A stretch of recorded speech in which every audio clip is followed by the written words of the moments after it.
All right, guys, what's going on? Welcome in. So in this one, I wanted to ask you the question, do you think the New York Jets should/could add any more free agents in this spring, in this summer window before the start of training camp, right?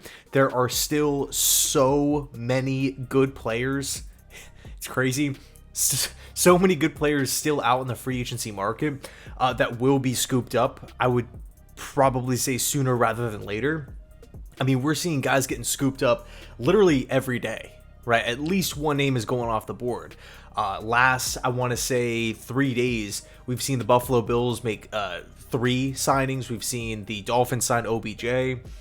Gallup went to the Raiders, DJ Chark to the Chargers. These types of moves really round out these playoff rosters. And, you know, of course, when we look at the New York Jets and compare that to the free agents that are out there, I mean, man, there's a lot of different matches.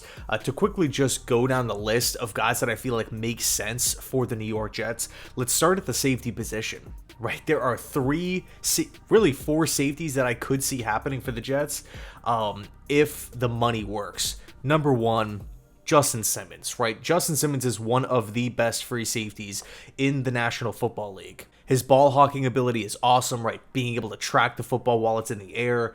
Range is awesome. Size. He's played so many games for the Denver Broncos at such a high level. I would feel so comfortable with him roaming around as that center fielder for the New York Jets zone type of defense, right? I would love that fit. Absolutely love that. The problem, of course, is Simmons' contract demands. I don't think he should take less. I mean, he's a really good player. I think that's the reason why he isn't signed. Probably because there's a lot of teams that have interest in Justin Simmons, and he's just doing his research. He's going throughout the process and trying to find the best fit. I don't think it's a situation almost like Tyron Smith, right, where the report comes out after Tyron Smith signed, where it was just the Jets and the Cowboys had interest, and then no other team had any interest at all. I think with Justin Simmons, his market is pretty big.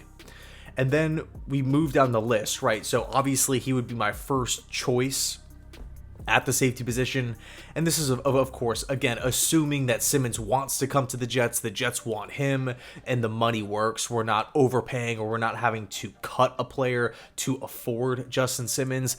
I don't want to do something like that, right? Almost like another JFM situation where we have to just part ways with the guy to clear money. Now, of course, we can extend DJ Reed, bring his cap number down for the season, lock him up for, you know, whatever it is, another 2-3 seasons, while at the same time saving money this year, pushing or giving more money to DJ Reed in the future. I think, to me, that's a win-win, because I definitely want to see DJ Reed on this football team for years to come. But again, Justin Simmons, I think, is my number 1 choice. Moving down the list, though, Quandre Diggs from the Seattle Seahawks, formerly of the Detroit Lions as well. I love Quandre Diggs' game. Talk about a perfectly balanced safety, right? He can play free safety, he can play strong safety, he can make plays in the box, he can make plays in the deep parts of the field. This was somebody who I absolutely loved back at Texas, right, when he was coming out. High defensive IQ, a leader, right? Just such a fun player, such a heads-up type of player back at Texas. And again, ends up being a high-end draft pick, I believe 2nd round by the Detroit Lions. Long story short, I think he's a great system fit. I think having a proven veteran back there that not only just understands the system, but it fits his skill set, along with the fact that he is versatile. He can play in multiple spots. The Jets can use him in a lot of different areas. And in my opinion, he would be an upgrade at the safety position, I think is huge. Also, I believe he would also be cheaper than a Justin Simmons. So somebody to watch there, Quandre Diggs. I really hope the Jets bring him in. I would love that. Absolutely love that. Next up, we have Eddie Jackson. Again, another veteran here, dominant at Alabama, former longtime Chicago Bear. He's 30 years old. Actually been with the Bears since 2017. But Jackson is somebody who, again, has experience at free safety and strong safety. Just another nice veteran piece, in my opinion, to this Jets defense. Marcus May, we can talk about him. I just don't think Jamal Adams is a good fit really at all. For, I mean, just the whole personality stuff aside, the exit aside, if you're just looking at system and player player skill set, I just don't really think it's a good match. But moving on to wide receiver, I mean, man, this is another important position here that we got to figure out. Obviously, that was the downside with not going with the wide receiver in round one. We're putting a lot of stock into Mike Williams' health. Now, of course, we did draft Malachi Corley in round 3, but to me, I think Corley's going to be, primarily an inside type of receiver, as opposed to, somebody who's consistently lining up on the outside. And, unfortunately, Lazard is still on a pretty big contract. So he's, I would say, guaranteed a roster spot. Jason Brownlee, Xavier Gibson, Garrett Wilson, Mike Williams again. I would still like to add another wide receiver. I did think Michael Gallup maybe made some sense because he signed such a cheap deal, a 1-year, $3 million contract. I mean, that would have been a sweet addition for like a depth piece for this Jets squad. But Tyler Boyd is the elephant in the room, right? This is somebody who I think is an instant impact guy, slot wide receiver. I just don't really feel like the Jets are going to be all that interested in Tyler.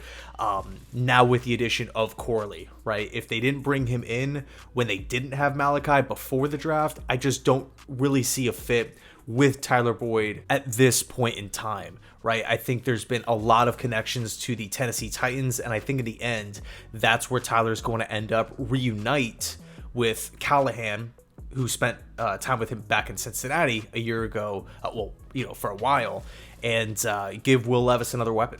It's clear that Tennessee is not just some rebuilding team. They're trying to reload. Calvin Ridley, Tony Pollard, they're making moves here. I would not sleep on the Tennessee Titans as a fit for Tyler Boyd here. We go down the list of other wide receivers that are still out there. Allen Robinson at 30 years old, spent last season with the Pittsburgh Steelers. We got Michael Thomas, who, if he wants to come in on a cheap deal and, maybe like you feel good that he's not going to rock the boat, I think Michael Thomas could be an interesting option for some teams out there. You got Zay Jones, who was recently released from Jacksonville, Marquez Valdez-Scantling, former Chief and Packer. There's a lot of Jets fans that think it's pretty much inevitable that MVS will end up as a New York Jet.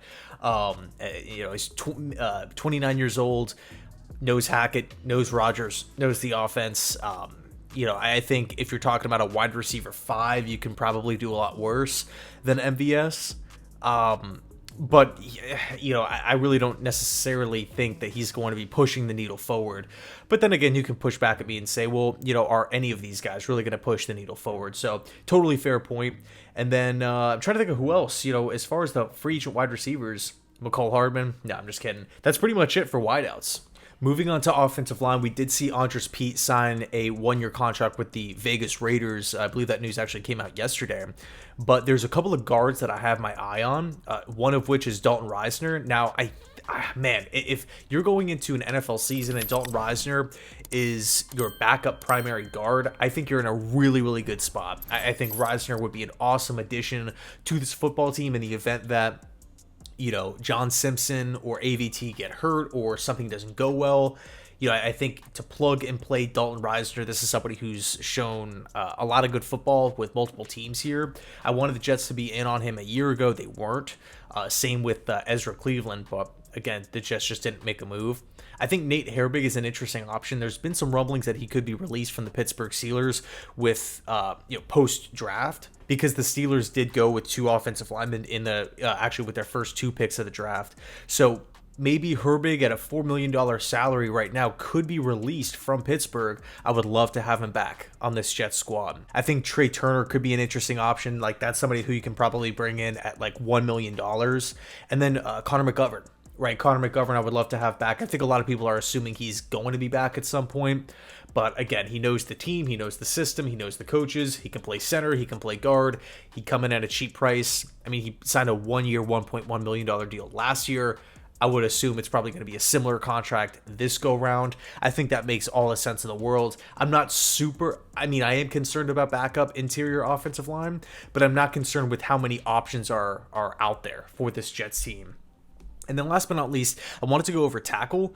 I personally feel okay at tackle, right? With Olu coming in at round 1, that to me just put a lot of my anxiousness at ease, if you will. Now you have Carter Warren as a potential swing guy. Max Mitchell's still on the roster. Morgan Moses, Tyron Smith. I think tackle's okay, but to quickly go down three names that I feel like could maybe make some sense for New York: Donovan Smith, David Bakhtiari, and then Charles Leno, still out in the open market. Did not have the best season last year, but in the past has had some pretty. He's been. I would say. He's definitely playable. So if Charles Leno is your like third option at the tackle position, you're in a good, really, really good position. So again, the Jets are sitting right now around $9.1 million before signing their draft picks. So we'll see how it plays out. Do you think the Jets should go after any of these players? Maybe a player that I didn't mention here. Do you think they should maybe save money, not do anything? And just roll into the season as is? Let me know your thoughts down below. Thanks so much for watching. I appreciate it. And as always, go Jets.